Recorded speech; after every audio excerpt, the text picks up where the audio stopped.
So he has a lot of birthday stuff. Always has. Okay, so I'm going to stop. I want to pause right there just because like we're 3 seconds into the session and he has this big smile on his face and he's shaking his head at the first thing that she said. And so this is the stance he's going to take consistently during this whole episode, is that my wife's view of me is completely inaccurate. And he smiles about it. It's just like, it's so cute and adorable how wrong my wife is about me. I mean, I don't know if that's, what do you think about that? Yeah, I think there's also a way that he just doesn't take her seriously. Exactly. It's the smile and the head shaking is like nothing you say is meaningful. And that's going to come up later in this episode. But the other thing standing out to me right off the bat is he's taking up 75% of that couch. Yeah, I hadn't even noticed that. He is taking up like at least 75% of the couch. And he's taking up 75% of the space in the room. He's really good at that. Exactly. Incredibly effective. Yes, and he's going to keep the focus on him. And Yes. he's going to take up, like, this is one of the things about more narcissistic people is they take up all the space, all of the air in the room. Okay. And I love that you brought up the word narcissistic. This is in the comments on YouTube. This is like, I saw one comment that said, you know, I don't throw around the word narcissist casually, but in this case, this is obviously a narcissistic person, which I completely agree with. And I appreciate that you said it without a lot of judgment in your voice, which I think is important. And so this is a human being. And I do think he's narcissistic, but it's so important to not be judgmental towards people who are narcissistic. So thank you for that. Yeah, Okay, if I could say something about that, like I think it's a spectrum from someone who's depressive to someone who's narcissistic, and it's like two sides of the same coin. And we see a depressive person with a lot of compassion, and then we tend to look at a narcissistic person with a lot of judgment. And I just think it's, you know, it's the spectrum that goes from you have way too little regard for yourself to you have way too much regard for yourself. Oh, that's super interesting. Okay. Yeah, I'm going to have to think about it. That's super interesting. Let's hit play and see what happens. I have been unsuccessful for 20 years. And so 2 years ago, I was pulling out all the stops. Like I had planned this huge weekend. I was trying so hard, but in my focus on the weekend, I had been not attentive during that week leading up to it. And he kept saying to me, basically, you're barking up the wrong tree. And I wasn't listening and I wasn't getting it. And I was like, oh, just shh. Like, I gotta just wait till the week. It's so interesting because she's starting to point to this pattern where she seems to organize a huge part of her life around trying to make him happy. And he doesn't seem to organize any part of his life around making her happy. I do wonder if there's something that we don't hear about in these clips, because she's not particularly angry at him. And I'd expect and she's also very complimentary of him. And so it's possible that there are ways that he really enriches her life. They're not coming through super clear. There must be, because she says later in the clip that he's a great husband. And so in this situation, he is so in control and so... he's just taking up so much space in the room. It's hard to imagine why she likes him so much, but she does like him. So she does like him, yeah. There must be something going on, yeah. And there's warmth between them, even though the dynamic looks super unbalanced in these clips. Yeah, and Dr. Orna is really uncomfortable with him, and she's not. And so she's just totally comfortable with him the whole time. Like, she only gets mildly annoyed at him at any point during these things, and Dr. Orna is really on edge and uncomfortable. You can tell she's like not sure what to do. So anyway, let's hit play, see what happens. Weekend, just wait till the weekend. And he said, cancel everything. I'm not going with you. I don't want anything. I don't want this. And by the way, where's my passport? And he went to Italy.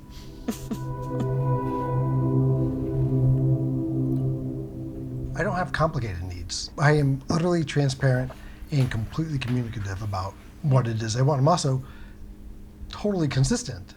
I am the easiest person to deal with. Says you. Says me. Well, say it. What are your wishes? All I want is, see, I'm trying to think of how to say it so it doesn't sound terrible. Why say it terrible? So what I want is to have zero responsibility, to have all the sex I want without any work on my part of any kind. Like zero work, zero thinking about it, and it has to be both spectacular and enthusiastic and genuine. So that. But you want the birthday experience to be like that? Like with the birthday, for example. Yeah. So what She happened was putting in for all you? this, What happened? all this effort, but the things she was doing is the things that she could only imagine I would want if she never was paying attention. For example. For example, it was going to be a costume calendar, and then it was a dominatrix, and then it was like she had it was probably like a threesome. It was like stuff. Sexual events? Yes, all That you yes. knew, but you knew about it. It wasn't a surprise. No. It wasn't a complete surprise. Part of it, she was so enthusiastic about it, she couldn't keep it to herself. Okay.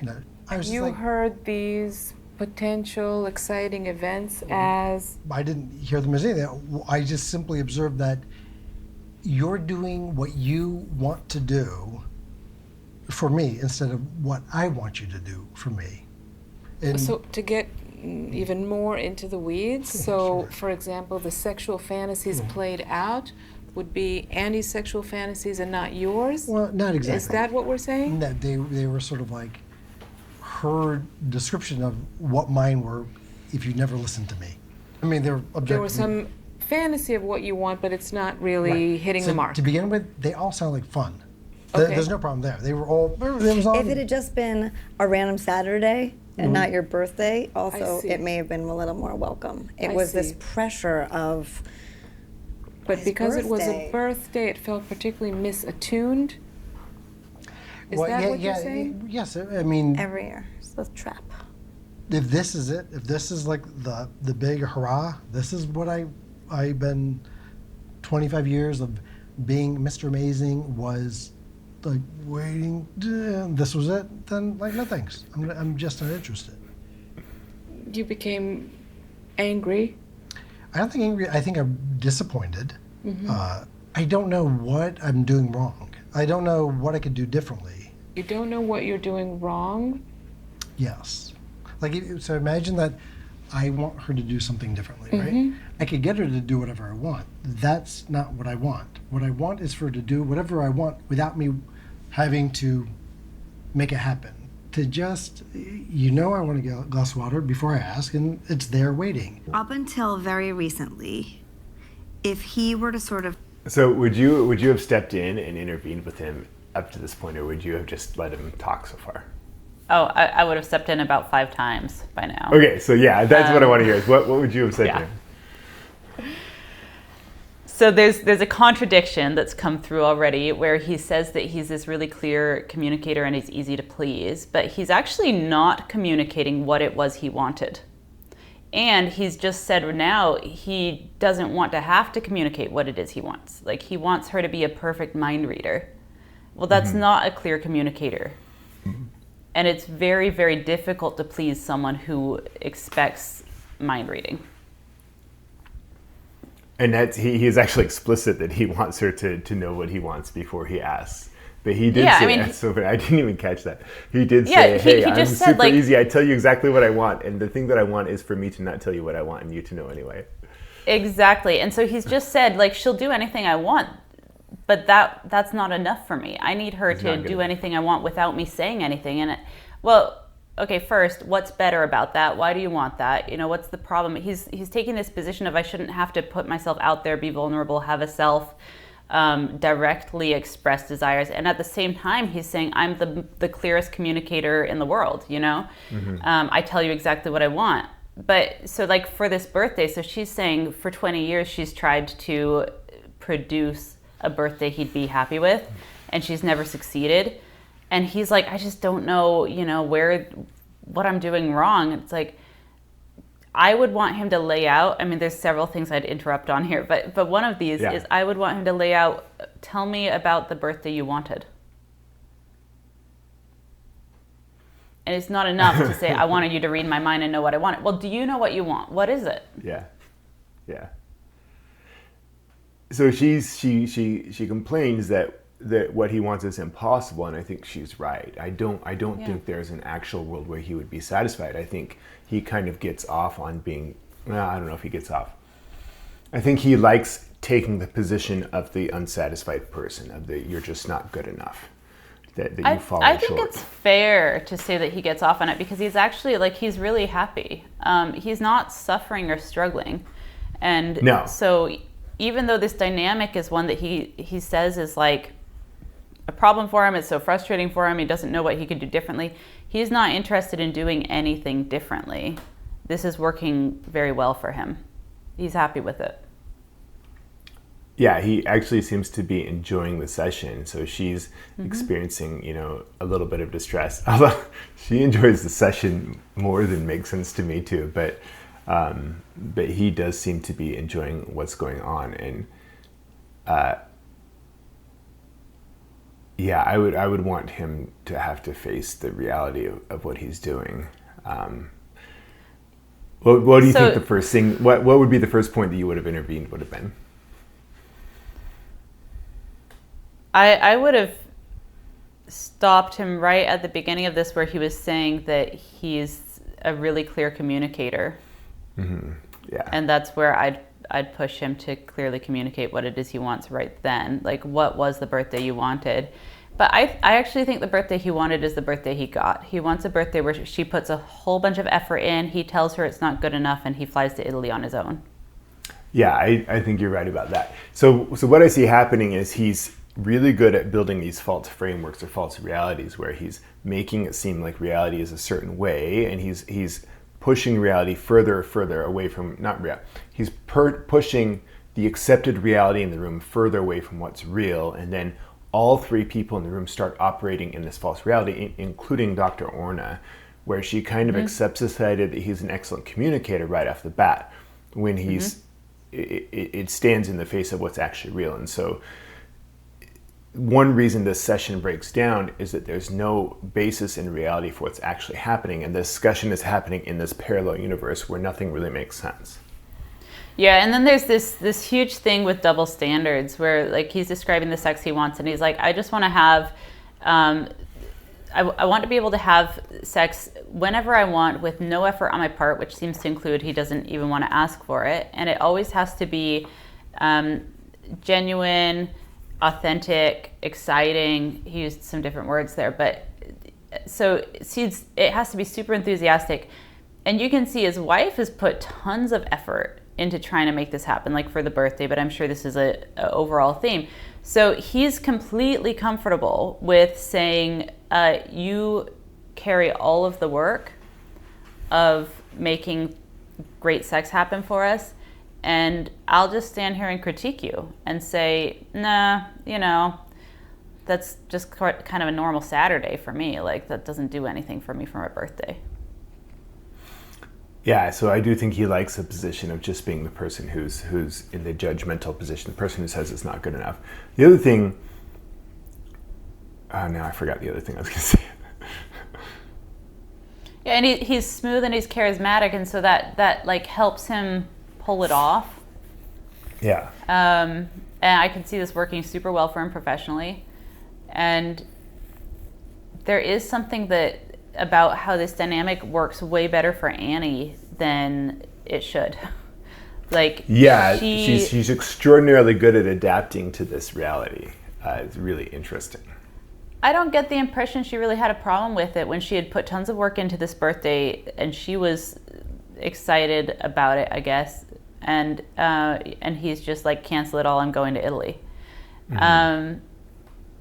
She seemed fine with that. Why is she fine with that? And she doesn't call him on any of the double standards. As close as she gets is just kind of being like, I don't think this is possible. But that's different than just being like, why are you okay? And he brings up the double standards repeatedly, but why are you okay expecting so much from me that you don't expect from yourself? Mm-hmm. It's this way that he doesn't see her as a person. And so he He sees her as this source of certain pleasures in his life, but he doesn't see her as a person who matters as much as he does, like not even close. Yeah. Yeah, and he almost says so later in this. He says a lot of things out loud. He does a lot of saying the quiet part out loud, which is one of the things that makes it such an interesting. Let's watch a little bit more. Oops. Tell you the story of our intimate life.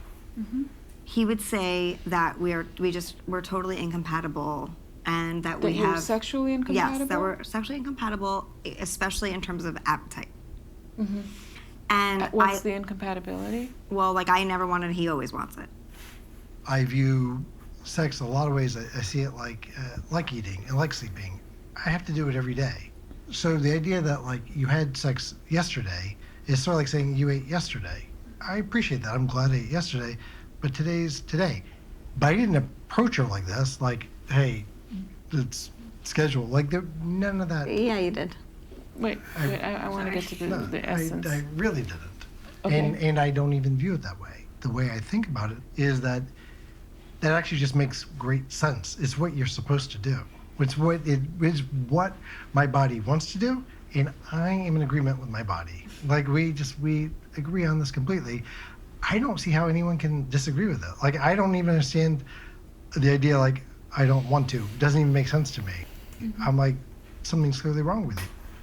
So I think this is an example of him not being able to make room for other people in his life. Yeah, I mean, he's taking a position that is an extreme position, and he knows this. I mean, he can say the alternative doesn't make sense to him, but he's a smart guy. He knows most people are not having sex every day, especially not like exciting, enthusiastic, genuine sex every day. That's extremely unusual. And he's just like, well, I want it, so it's the right way to be, and anyone who wants something different is wrong. And it was really interesting to me when she challenged that he hadn't brought this up. And so he's like, well, this is what I wanted, but I was so reasonable that I didn't say it. And she's like, whoa. And then Dr. Orna pushed back on her. So Dr. Orna is trying to get him to explain his point of view. I think part of what she's up against is that his point of view makes no sense. And so I think she's trying to get to a place where he can provide a cohesive view of reality from his point of view, but I don't think he can because it's not real. And he doesn't care about that. I mean, that's why I'm pointing out like the contradictions where he's saying like, you know, I'm this amazing communicator. I say exactly what I want, and then what I want is to never have to say what I want. Come on, you know? And this idea that like my sexual preferences are completely reasonable, and everyone else is like, she's the problem, not me. And so he really is presenting this as that there's nothing. I in no way are contributing, or I have never contributed to sexual problems between me and her. She has been the problem all along, and there's nothing wrong with me. And he's kind of presenting that way, and she doesn't challenge that at all. Yep. All right, I'm going to hit play again. Maybe. Look, there's a big part of me that really, and has for many years, told him to fuck off. And told him, like, this is impossible. You're not asking for anything, but you're asking for sex 3 times a day. What do you mean you're not asking for anything? You know, I'm a person who has to, you know. Anyway, if you. So interesting. She was so accurate right there, and she just blew right past it. And so yeah. It is so interesting that she's so used to not being able to say things that make sense with him.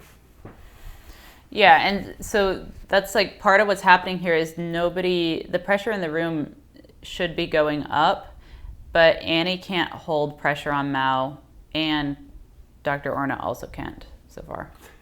And at no point in this interactions does Mao feel any pressure to change. Like he's just accepted as being fine the way he is. And so there's nothing that happens in this room that's going to induce him to change, which in Dr. Orna's defense, that would be the default outcome for someone like Mao, is that he's probably not going to change. But it is still interesting to try. Yeah. You had met us 10 years ago. I would have said that I thought he had a sex addiction, and that I thought his relationship to sex and sexuality was disordered. I mean, that's how we ended up here and now. I thought that was like the beginning and the end of our stuff. How do you mean? Like if sex was good, life was good, and if sex was bad, life was bad. Not coming from me, coming from him. You don't want to be okay with not doing it. That is not a sign of health. That's a sign of something else.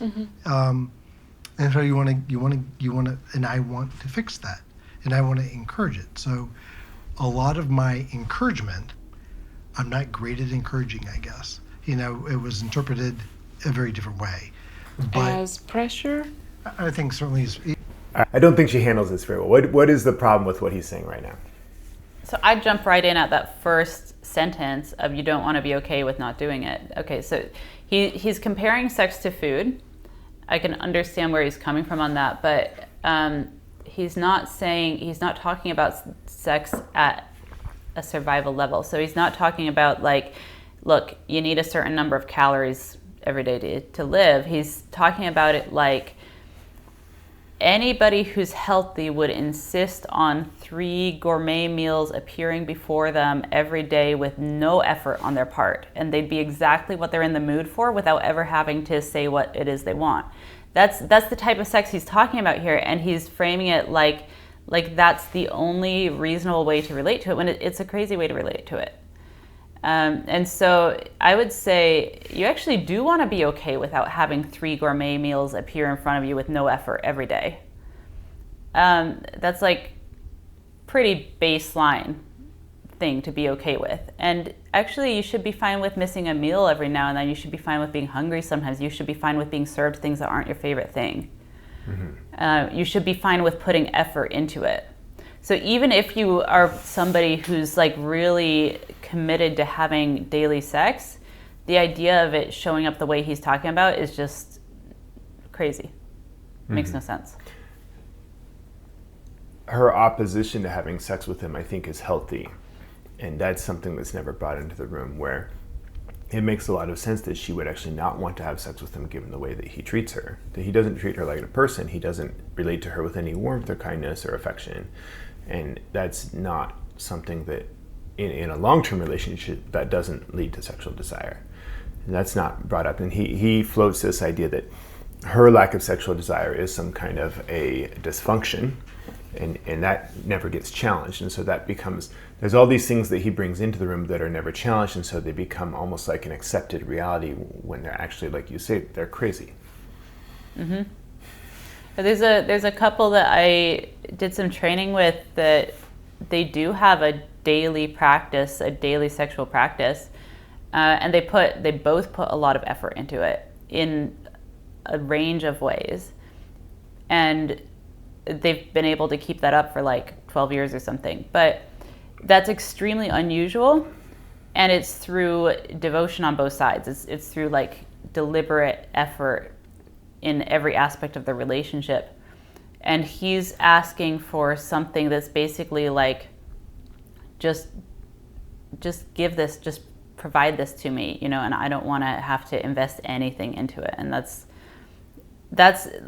not only is Annie's resistance to this healthy, it'd be healthier if she had way more resistance to it. Yes. One thing that stands out to me here is that Dr. Orna challenges Annie, but she does not challenge Mao. And so I think Mao is successful in kind of running the room here, and he is actually more in charge of how the session goes than Dr. Orna is. I agree. And what do you think about what would happen if she really challenged him? I think he would get up and leave. Probably, but before he did that, I think he'd do to her what he does to Annie. Yeah. So he's going to condescend to her, and he'll do it in a really smooth, really charismatic way. And so he's gonna twist this around to where he's the one that knows what's right, normal, appropriate, and needs to happen. And Dr. Orna doesn't know any of those things. And she's just wrong, and he doesn't need to take her seriously. And he's gonna make all those moves before he walks out.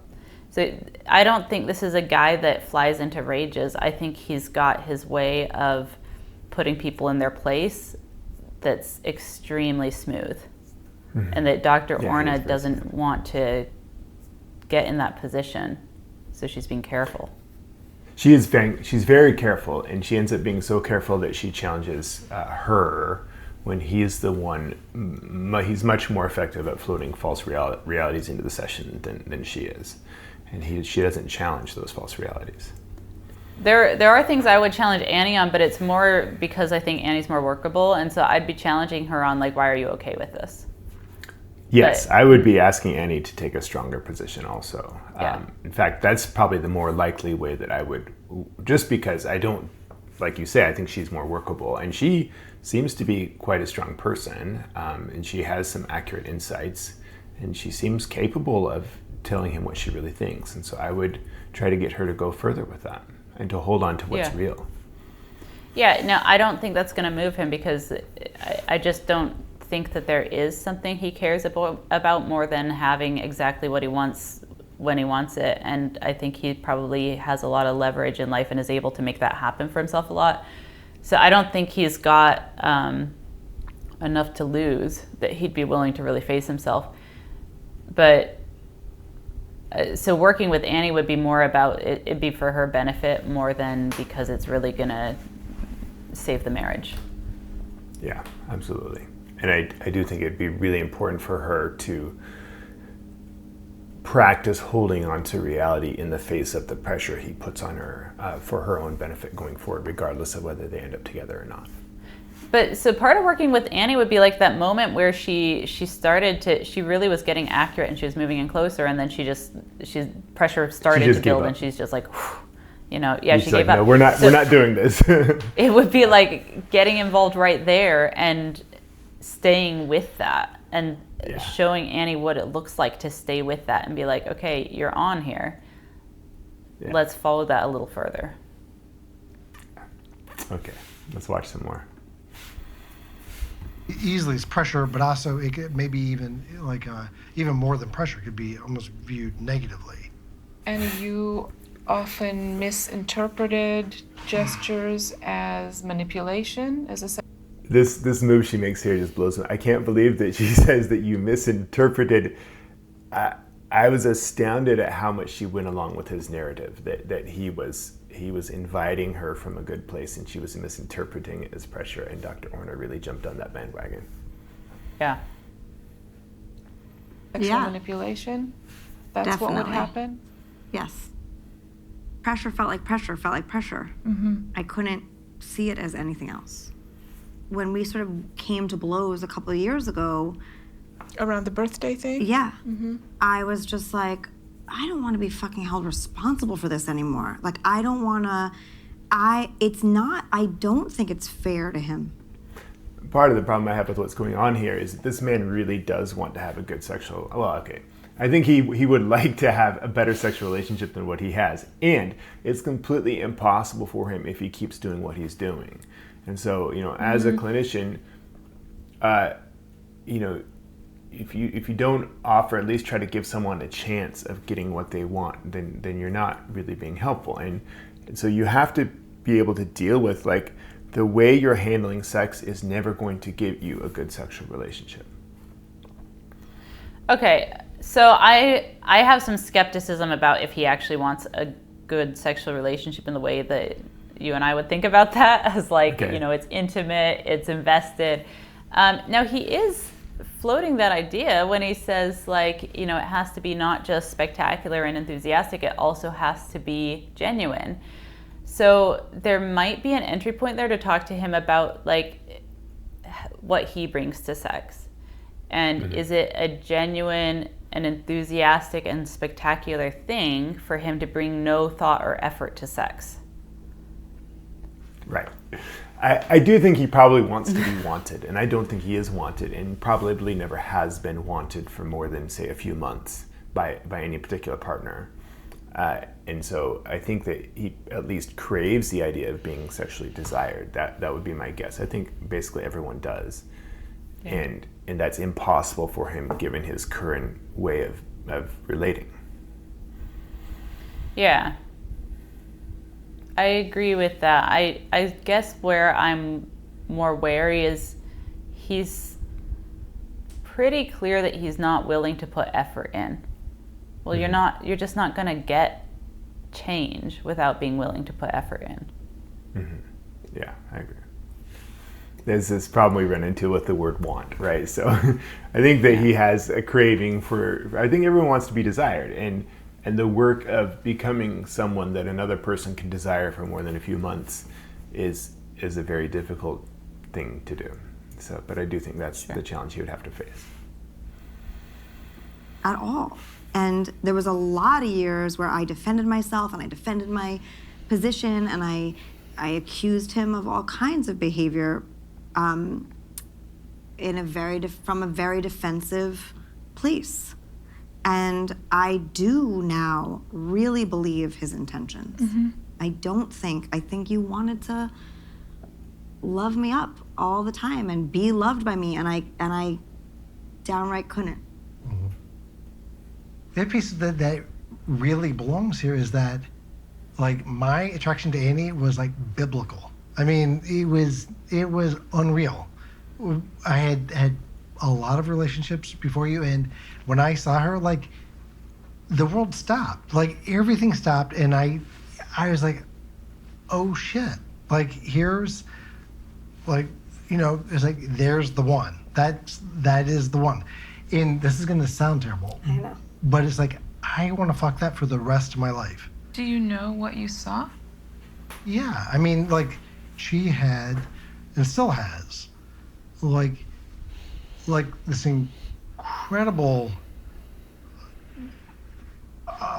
emotional attachment to life. Like, just this, like, the way she interacts with the world I don't do it that way. I don't see it that way, and I get to experience it. Capacity to emotionally attach. Oh yeah, to emotionally attach, but yeah. It's almost like she's, you know, she's just plugged in on a different wavelength that's inaccessible to me. It seemed beautiful, and it seemed something I didn't exactly know was possible. Mm-hmm. So I think he's seeing her as a person right now. What do you think? It's so interesting because the comment he made of, I want to fuck that for the rest of my life, it's objecticifying. It is objectifying. It's not even her, it's that, you know. But then he goes on to talk about her emotional depth, and I do think that I don't know if he's seeing her as a person, maybe. I think he's seeing something that he actually does want and doesn't have, which is like this emotional depth. But that never works out long term. Like, when you fall in love with somebody because they have some trait that you want for yourself, over time, you either face what's in the way of you having some of that yourself, or you grow to resent that they have it. Like, it always becomes an issue. It never works long term to just like borrow. So he's trying to borrow aliveness and emotional depth from his partner, and that's not going to work as a long-term strategy.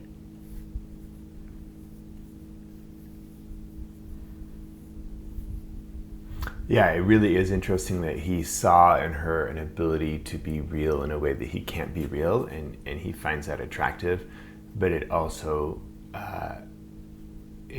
flies in the face, or it's not compatible with his way of not being real. And so he would have to change so much to be truly compatible with this woman, really with anyone, but especially with her. Yeah. Okay, do you think we should call it there for today? Sure. I think so. We're about 9 minutes in. It's a 37-minute video, so I think we should continue this later. Awesome. This is super fun, though. Thank you. Yeah, thanks. It's really fun. Did you have a closing thought? No. Okay, let me hit stop.